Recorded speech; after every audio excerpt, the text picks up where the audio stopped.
What's up, folks? This is Justin from Books, Bricks, and Boards. If you're a regular to the channel, you know I'm a big fan of Pinnacle Entertainment Group's Savage Worlds. You may even know some of my favorite things about this system, but you don't know the whole story. Not until now, at least. This is my deep dive into Savage Worlds.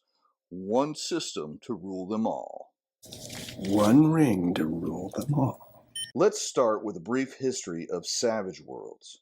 Written by Shane Lacey Hensley, who himself has quite the impressive body of work. Prior to the creation of Savage Worlds, Hensley had already amassed writing credits on products for West End Games, FASA, TSR, and had written a little game you might have heard of, Deadlands.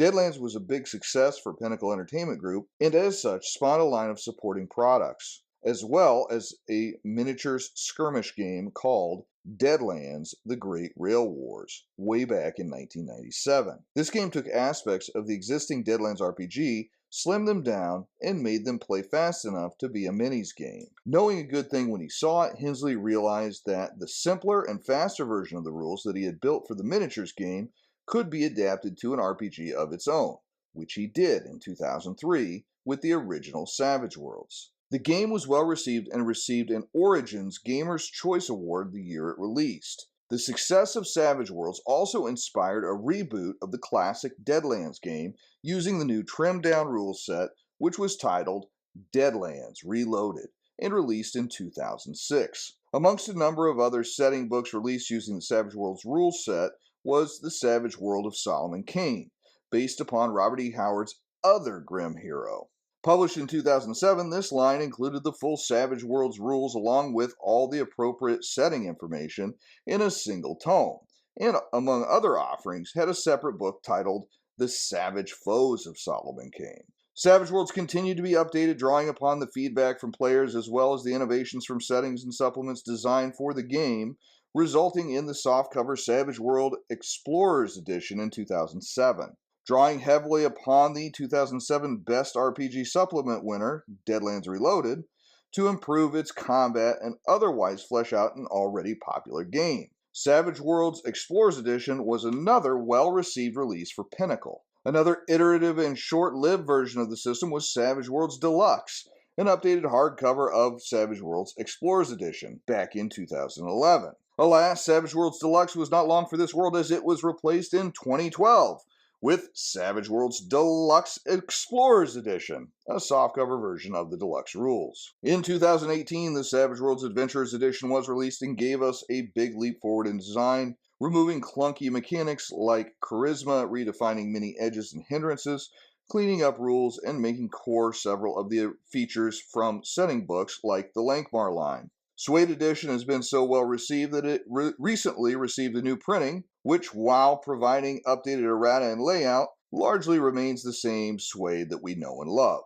I am told, as I don't yet have a copy of the new edition. Throughout its run thus far, Savage Worlds has covered popular IP such as Deadlands, Robotech, Rifts, Lankmar, and Pathfinder, as well as niche gems such as Holler, Legend of Ghost Mountain, and East Texas University. Perhaps even more impressive are the plethora of companion books covering different genres in detail, with appropriate rules and setting tips, as well as a number of predefined setting rules lists to run very specific subgenres within the game. While the Suede core book really does provide a comprehensive toolkit to run about anything you can imagine with a little effort and creativity, the Supers, Horror, and Fantasy Companions for Suede offer a great number of ideas, options, and enemies to make your life as a GM that much easier and your game more complete. The advantages of Savage Worlds.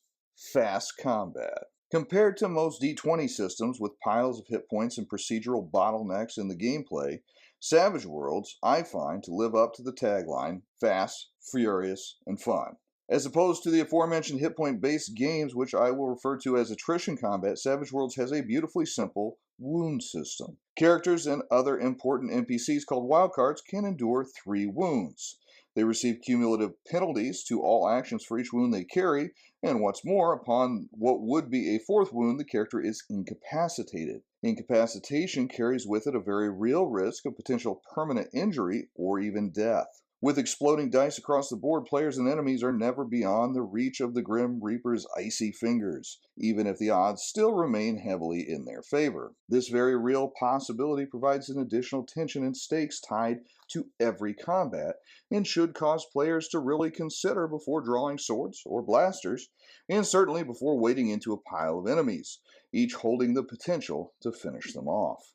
When comparing this to what can be a slog and often very predictable outcome in attrition-based games, Savage Worlds combat will feel very different and exciting for many players, provided that they come in with an open mind. Flexible power system. Whereas many games have a capable spell system or psionic system or similar means of providing powerful limited use effects, I have not seen another that has the flexibility of Savage Worlds. If you have not tried it out, you will likely be very doubtful of my claim here, but in my opinion, Savage Worlds offers the most comprehensive spell, psionic, and superpower system, all within a single flexible power mechanic. Whereas in a game like Dungeons and Dragons or Pathfinder, you might have a quarter of the book occupied with different spells, Suede covers the same ground and then some in 17 pages. The key difference is that in a traditional RPG, the variations in power of similar spell effects would be covered by duplicate entries of differing spell levels. Savage Worlds allows characters to use power points in conjunction with modifiers to create grander effects using a single power entry.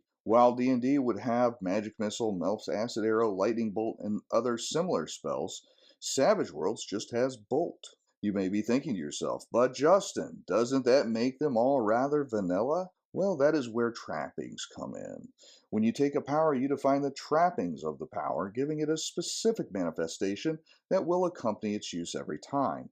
So my bolt might shoot magical darts. Yours could be ice shards. Mechanically, they are typically the same, except in instances where the GM determines that the trappings interact with a weakness or a resistance, in which case they can provide a small modifier to represent the subtle differences. It's hard to describe in mere words, but in practice, this system ably portrays spells, psionics, and other powers in the game, without giving anyone a headache trying to remember several different resolution procedures. Great foundation. The core Suede rules are an amazing feat in game design. In barely over 200 pages in graphic novel footprint, mind you, Suede provides a simple and comprehensive toolkit that allows you to play pretty much any type of game that you can imagine very convincingly. I've run multiple different genres, including homebrews and popular IP, using just the rules in the core Suede book, and had nothing but great results. As I have used this example on the channel before, forgive me if you've heard it, but I think that my TMNT game is a beautiful illustration of the power of Suede as a toolkit. With the simple rules for race creation, it was easy to design very IP-accurate depictions of anthropomorphic turtles for the players, and the various other mutant animals for allies and enemies. Coupling that with the robust choice of edges that round out the characters both narratively and mechanically, and the very capable skill system, and you have one of the most convincing depictions of the teenage Taekwondo terrapins that have ever swung a bow staff.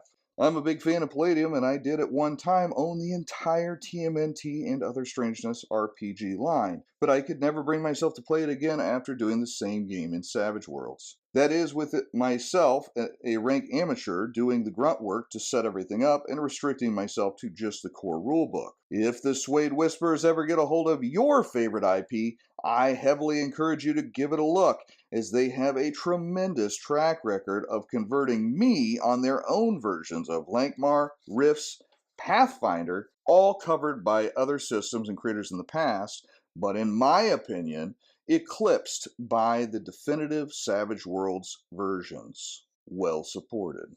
With so much goodness in the basic rules, you might wonder why I have multiple shelves dedicated to Savage Worlds products. Well, part of it is indeed a collecting problem. What? But aside from that, Pinnacle just makes great stuff. I have extensive collections of several different lines for Savage Worlds, including Lankmar, Deadlands, Deadlands Lost Colony, Deadlands Hell on Earth, Rifts, Pathfinder, Solomon Kane, and more. If you expand your horizons a bit, there are also a number of available third-party works that provide new options, adventures, and rules to better reflect the exact experience that you want at your table. The books themselves are excellent quality, typically having 1 to 3 ribbon bookmarks as well as sturdy Smithsonian bindings, The inside of these beauties are just as good, with nice layout, great art, and enough content to make a GURPS player jealous. The sheer variety of different products within the different lines is impossible to do justice to in a single video, hence why I already have done so many videos. But I will say that Pinnacle does a great job of packing a lot of content per page and never leaving me feeling like I got shorted by one of their products. Of particular note are two specific types of product which are more specific to Pinnacle than other companies today. First are the companion books that I mentioned earlier. These are fantastic resources with crunch and fluff, inspiration, and prescription, all in a single book dedicated to the specific genre called out on the cover. They contain IP-free versions of trope enemies, specific genre edges and races, and toolkits to better play out your favorite takes on the genre. Of the three current Suede companions, they are all great, but the Fantasy Companion really feels like an incredible value, as with it, you can ably run any number of different high fantasy, sword and sorcery, or post-apocalyptic fantasy games with minimal extra customization from the GM. Second are the setting boxes. While each tends to have a different mix of goodies, they all come packed to the lid with useful tools.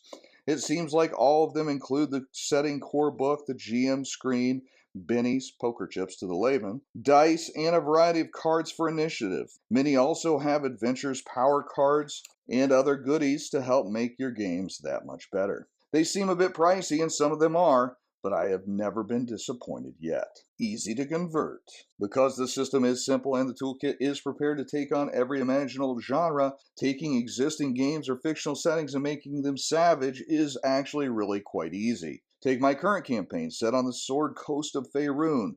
Between the player and monster options in Savage Pathfinder and the Fantasy Companion, I have, not exaggerating here, more than 95% of everything I need to have a one-to-one recreation of the realms. What's more, because the system is built to design with, the remaining 5% is easy enough to make that I typically build it on the fly. Try that with another system, and you will likely be beating your head against the wall, but in Savage Worlds, it's no sweat. Because I am a grognard and I have a massive stack of TSR setting boxes, I am never going to run out of worlds to explore in my Savage Worlds campaign. As an added benefit, once my players are comfortable with the system, we can easily tackle horror, supers, noir, action, military, or any other number of themes without needing to start our knowledge base from scratch. Savage Worlds is the most inviting opportunity a GM has ever had to introduce new genres to their current group. One mechanic. I've talked about its simplicity, but in order to truly understand it, you really have to try it. In Savage Worlds, your traits, those being attributes and skills,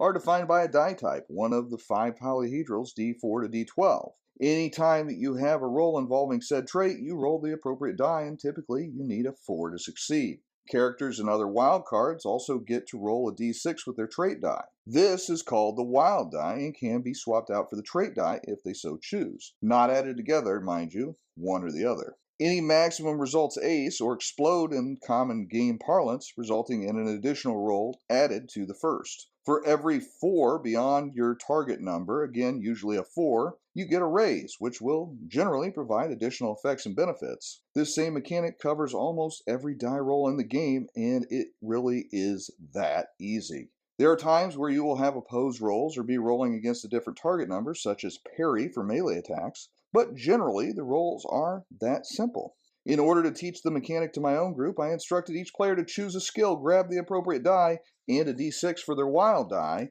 and roll them. That's a really good idea. Did you get a 4? Congratulations, you just succeeded at climbing, persuasion, hacking, sneaking, or whatever else you can imagine you want to try in the game. Simple modifiers. While a 4 is usually the target number, the game does account for conditions that will make success more or less likely, but rather than have a comprehensive list of specific situations, it gives broad guidelines for the GM to be able to determine a number between -4 and +4, with most modifiers being between -2 and +2. This holds true for the different various conditions in the game, from vulnerable, +2 to hit the vulnerable target, or distracted, -2 to all actions while you are distracted. and everything in between. This list of different possible combat maneuvers and options can seem a little daunting at first, but once you figure out pinnacle logic, as I call it, it is pretty easy to remember how the various different rules interact. Challenges of Savage Worlds. Recognition. While the game has been around for over 20 years, it is still relatively unknown outside of die-hard gamers. With that unfamiliarity comes additional hurdles to get gamers to try the system. Foreign mechanically. The Suede mechanics, while simple, are entirely different than those of any other game. This makes them a bit harder for experienced players to pick up on because they have to discard assumptions and learn behaviors. Spotty supply chain. Pinnacle is not Hasbro. They aren't even Paizo. They sometimes have trouble keeping up with demand, and I did have issues with my pre-order copy of the Fantasy Companion initially. They literally just lost my purchase order in their system until I called them after I saw the game popping up in retail locations all over and mine was still unshipped. They made it right, and I explained that they were working out a better distribution method for future releases, but it still was an uncharacteristically negative experience. Another issue with their supply chain is that they typically don't have solid release date information available. Typically, it is just a matter of waiting until a book arrives at your doorstep. Lack of content creator support. Due to the smaller fan base, there just aren't the number of podcasters and YouTubers devoted to evangelizing the game. Oh, there are a few, like the Savage GM, but typically the game is covered by folks that cover a variety of different subjects, such as yours truly, leaving your demand for new content left unfulfilled. Critical books. Suede Core. This really has everything an enterprising and creative GM needs to have a long-term Savage Worlds campaign. At a retail price of only $39.99, that is an excellent value for your gaming dollars. Looking to expand? Can't go wrong with a companion or setting book associated with a subject that interests you. These will generally run about $29.99 a piece and add significant options and time saving to your games. Pathfinder for Savage Worlds Core.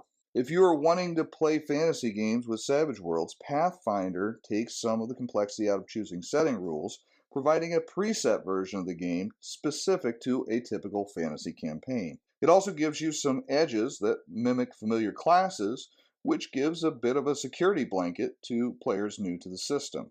This book runs around $39.99 if you can find a copy, as they are currently awaiting a reprint. The Bestiary is a must for GMs wanting to play Savage Pathfinder, but that is probably okay because it's a great value and gives you all the great beasties that you would want for your fantasy game. It'll run you $29.99. Savage Worlds is not a fit if you only enjoy theater of the mind play. Having been built on the shell of a miniatures war game, Savage Worlds is really at its best with a grid and minis. You can play without them, but in my opinion, it benefits greatly from that additional immersion element. You don't like war games?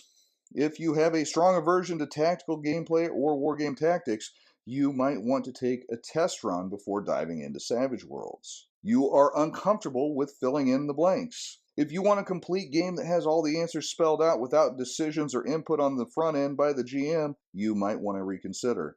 Savage Pathfinder largely solves this for the fantasy genre, but Suede Core requires a little bit of work on the part of the GM before the first session. Savage Worlds is great if you want to try a mechanic very different from the norm. You have a setting in mind, but no system you want to use with it. You are looking for a single book game solution. Summary.